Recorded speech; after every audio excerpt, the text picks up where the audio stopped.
Let's release those for just right now.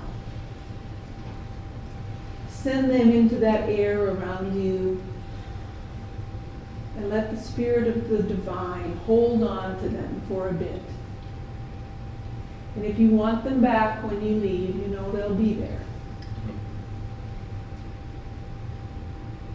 This morning we give thanks for the chance to be here, for this beautiful weather we have, this glorious Father's Day, for fathers whoever and wherever and however they might be.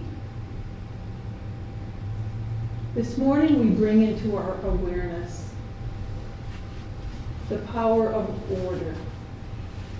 Order in our lives, order in the sense of sequencing, divine sequencing, and adaptability. Our divine guidance to know what to do, when to do it, and how to move forward. And right now, we're going to listen to an original song by Mark Welch, which gives us a beautiful message about order. So please be comfortable in your chair, whatever that means for you, and sit and just be here for the next couple of minutes.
So as this universe unfolds, so do I, so do you, so do we together. And with that, we give our thanks and we say amen. Amen.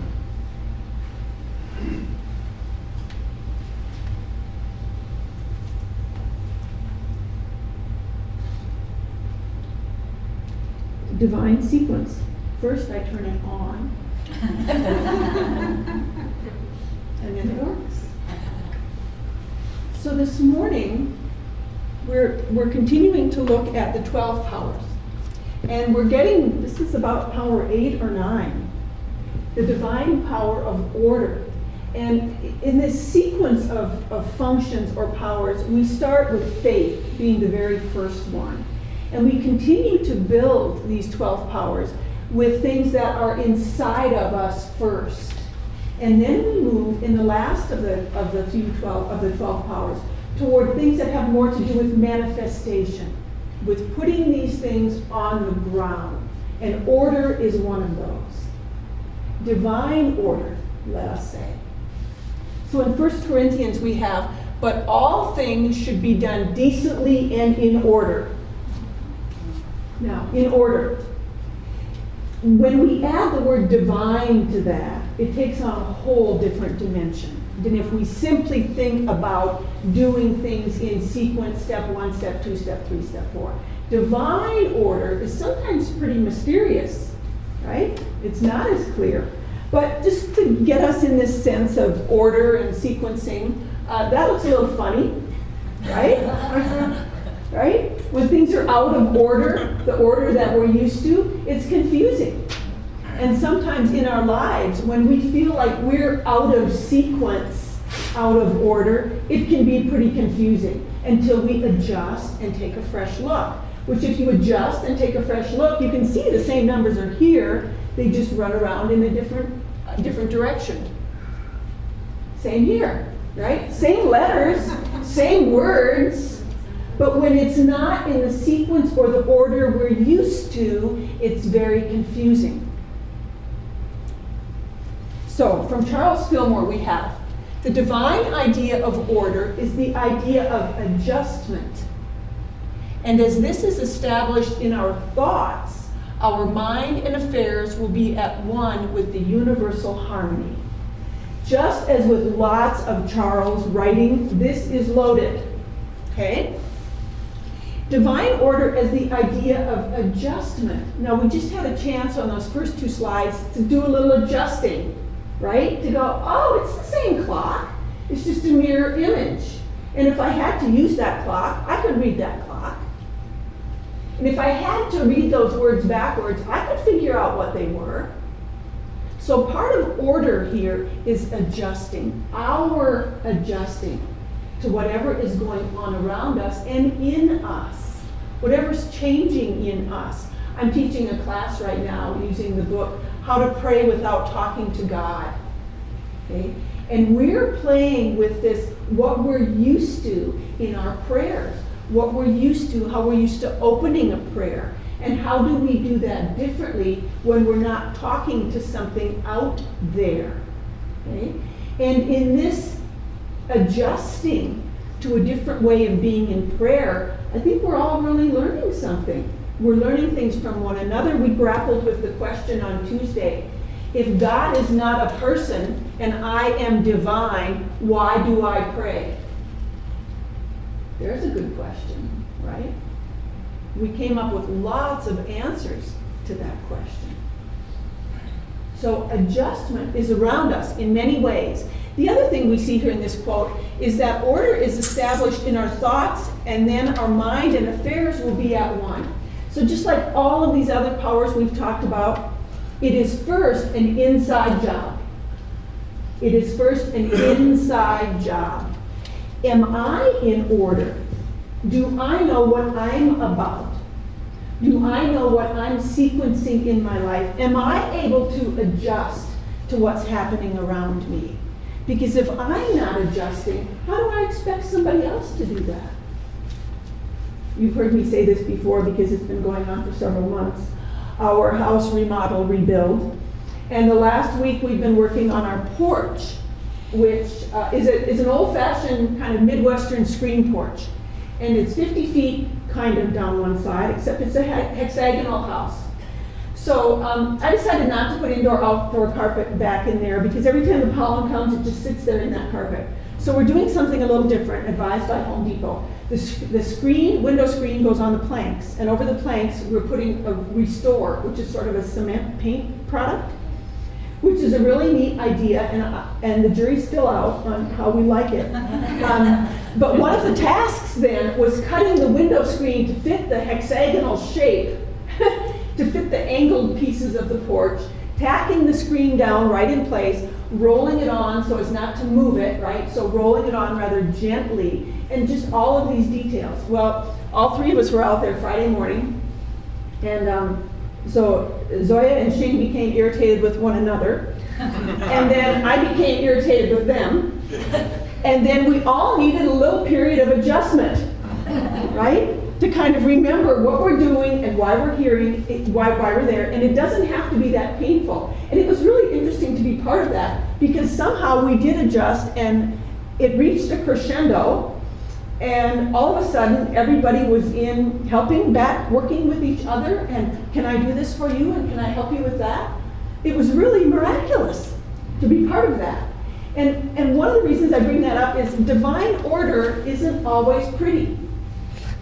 Right? For me, that was part of divine order. Even though we went through this process of them being irritated with each other, me being irritated with them, all of us irritated with each other, we came to a place of peace and help and participating in the project again. Divine order can look like that. I believe divine order has lots of faces.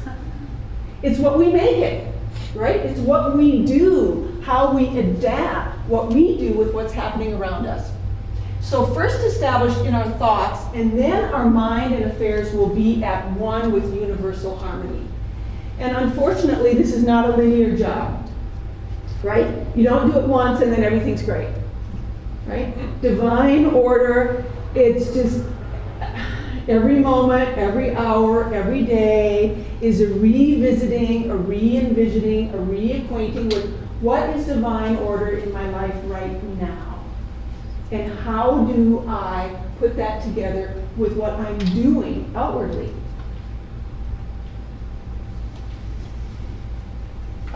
So, adjustment, right? Adapting. It doesn't always happen. And it can be kind of painful. This guy's probably kind of cold. Okay? So divine order, being adjustment, adapting to what's going on around us.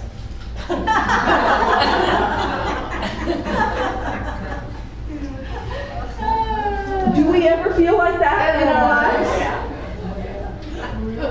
Okay. And even when you feel like that, you might be in the middle of divine order, right? You might still be in the middle of divine order. Not feeling real good about it, not real comfortable, not real happy. Some adjustment. So here we have a lady with a life jacket on. So we can ask ourselves, what kind of adjustment do we need to get back in divine order? What does your life jacket look like? Right? What does your life jacket look like? Does it look like your friends? Does it look like your family? Does it look like your daily word? Does it look like the Bible? Does it look like a walk around in the woods? What does your life jacket look like to help you get back to what is order in your own individual life? And your divine order is not going to look like the next person's divine order, right? It's not going to look the same. So that's why we want to be careful when we ask for advice. Because that person is not where you are. That person is not where you are.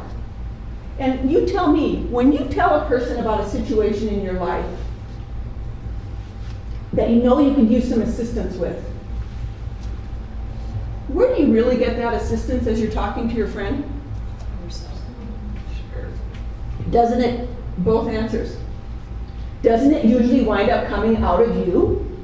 As you're talking about it, you go, yeah, this is it. This is is what I do next, or this is where I go next, or this is the question I ask next.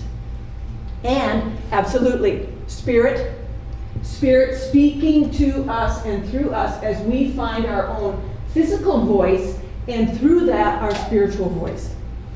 In this class, how to pray without talking to God, a couple of us have, more than a couple, several of us have expressed that as we felt ourselves moving away from talking to a God out there, we didn't really know how else to talk, right? We couldn't find the words to replace those words. So that if you grew up with, dear God, please God, thank you God, I beseech you God, and you're feeling in a place of you want to take ownership of that divinity, that you don't want to talk anymore to something out there, what are the words? What are the words that we can use? And until we find those words, a couple people have said, I just stopped praying. Because the words I grew up with were not the right words anymore. They didn't say what I wanted to say, but I don't know what the words are, so I stopped. Okay? So it's really important for us to find our words and use our voice. That's part of us finding that next step in our own divine life, in our own divine order, is being able to put words on it. So, in Mark we read, the earth produces of itself first the blade, then the ear, then the full grain in the ear. And we have lots of wonderful examples around us of nature in order, nature in sequence, nature in adjustment. We have all of these wonderful plants up here that don't take much water, right? Adjustment. They've adjusted to what they need to do in order to live in this climate. Like these plants. Lynn told us this morning, this is a wild, naturally occurring plant. When she picked them, the blossoms were all open, right? This plant is now saying, I am not in the ground anymore. My source of sustenance is gone. I am going to shut down and hold as much in here as I can hold in for as long as I can. So we have examples of adjustment around us all the time. The saguaro cactus is one of my favorites, right? The way when it rains, the inside is like a sponge, and it just and soaks all of that up. So first the blade, then the ear, then the full grain. The corn plant shown here doesn't go from a blade in the ground to a full ear, right? It's a process. Just like our own divine order, it's a process with a sequence of events that we get to experience, one after another after another. And if we try to jump from the blade to the ear, what happens? Oh, it can be really frustrating, right? Because you're trying to be at completion, and there are still steps that need to occur along the way. I'm going to take a metaphor from Charlotte the first night of this class. Charlotte used the metaphor, I needed to step back from the forest to see the trees. Now that's the opposite of the way we usually use that metaphor. But that really speaks to me when I think about divine order. Stepping back from the forest to see the trees. And for me then is the question of, which tree do I walk to first? And while I'm working with that tree, I don't need to worry about the other ones. When I'm ready for the next tree, it will appear, and it will be ready for me to walk toward it. So much of our frustration comes from trying to reach that 5th, 10th, 25th tree. And we are yet at tree 1 and 2 in the forest. And somehow we feel that we should be somewhere else. You will be somewhere else when it's divine order that you be somewhere else. And all along the way, we get to make choices. That's the other thing about divine order. We get to exercise free will. right? So when I have all these choices in front of me, any of these could be the perfect choice. Any one could be the perfect choice. It's what I do with that choice. And any one of my array of the next choices could be the perfect choice. So we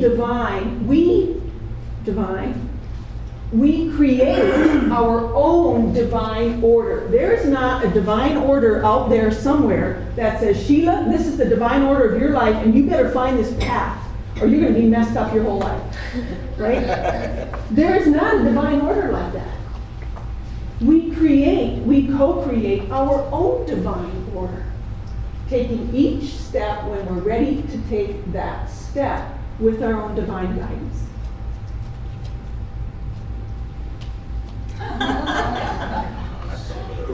Now, I've got at least a couple of interpretations for this picture. Today is Father's Day, and one of the ways I would like to honor my father is he had his own small residential construction firm. He was self-taught, he was apprenticed, he went to 8th grade, and he was a successful businessman his entire working life. And in construction, and I was able, bless you, I worked for him one summer when I was 20, 22. I've never been so tired in my entire life as going to this 10-hour days. I mean, there were just, you didn't work less than 10 hours. Working for 10 hours, I remember that first night, and I was living in my parents' basement that summer. I came back, and I threw myself on the bed, and that was it. I slept till the next morning. I was too tired to do anything. I was absolutely, utterly exhausted. So I gained a lot of respect for him just in that, because he also did all of the bidding and the planning, and he had somebody who drew the plans, and he visited all the construction sites and made sure everything was going on track. But he also went out there and picked up a hammer or a staple gun or whatever, and he also worked really hard. But one of the things about order for him is he was a master at getting the right people on the job at the right time. Because he just had builders working for him. He had 5 or 6 builders. And he subbed out the sheetrock, the painting, the roofing, the plumbing, the electrical, all that was subbed out to somebody else. He could put a house up, a custom residential home, they could have it up and ready for painters in 2 weeks. And there was only one reason for that. Well, maybe more, but one of the main reasons was this sequencing. That when the framing was up, somebody else was in, and the electrician was there when they needed to be there, and the next day the drywall, or the plumbing was there when they needed to be. The next fall, the drywallers were there. And there was not a day wasted in this process, because it was so beautifully sequenced and orchestrated to get it done. So I honor him today for the way he could put order together and create things. So I was looking for a picture that would show a house being put together in the wrong order. Right? That's really what I was looking for. Like putting plumbing in after the drywall's in, although that's kind of like my house right now with all the rebuilding, reconstruction. But this is the picture I found, and I thought, okay, this could be conceived of, there's something out of order here, right? We've got a full constructed house thrown in the top of a building. On the other hand, as I looked at this more, I thought, this is divine order too. This was designed this way, right? To be eye-catching, for people to drive by and go, whoa, look at that. That is really unusual.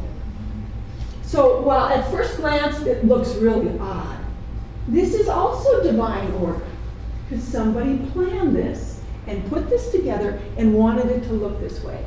So sometimes if somebody looks at your life and says, what are you doing? If you know inside of you that you are acting in divine order, don't let go of that. Don't let go of that. You keep that and stay with whatever is divine order for you.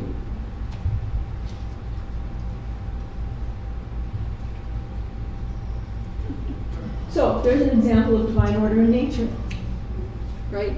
Divine order, perfect sequencing.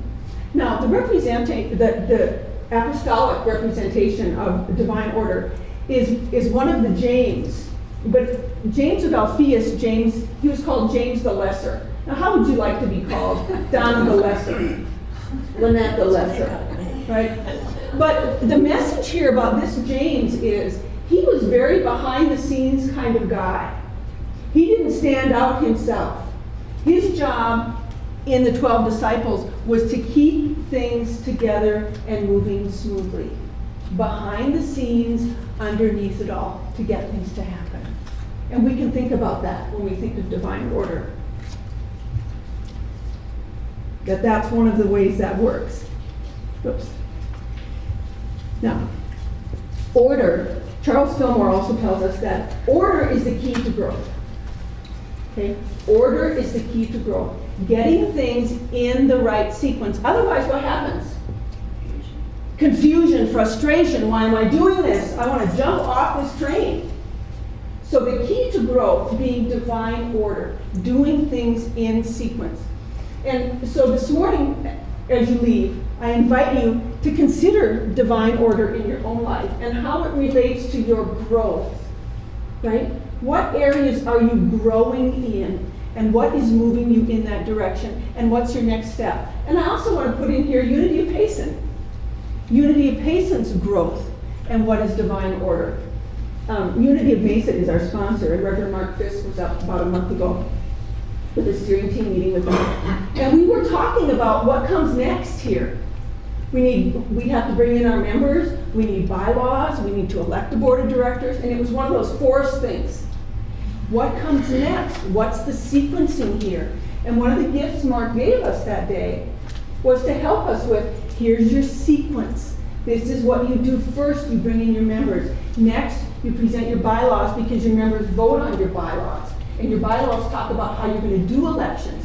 Then you do elections, right? And then I know I was able to go, okay, I get it. I can see the pieces. I don't have to be stuck. I don't have to be frustrated. So divine order is in our own lives. It's in the lives of our friends and family. It's right here in Unity of Payson. It's in our community. That one can be more confusing sometimes to see how divine order is acting in the community of Payson, which sometimes seems a little upside down. But hey, it is divine order. Something is happening there. So what I would like to do right now is I would like to close with this affirmation. I'm going to say this and then I'm going to ask you to say it with me. Because what we really want to do is bring divine order into our lives each and every day, each and every moment. And we can ask the question all the time, how is this in divine order in my life? And how can I conceive of it as divine order, even if it feels confusing and frustrating? How can I bring it into order in my life and understand what comes next? Because sometimes a step all by itself doesn't make sense. It's when we see the companion, right? That companion next step, we go, now I get why I was doing that. Now I get why I was being led in this direction. Okay, so divine order is active in my mind, body, and affairs, and all things are working together for my good.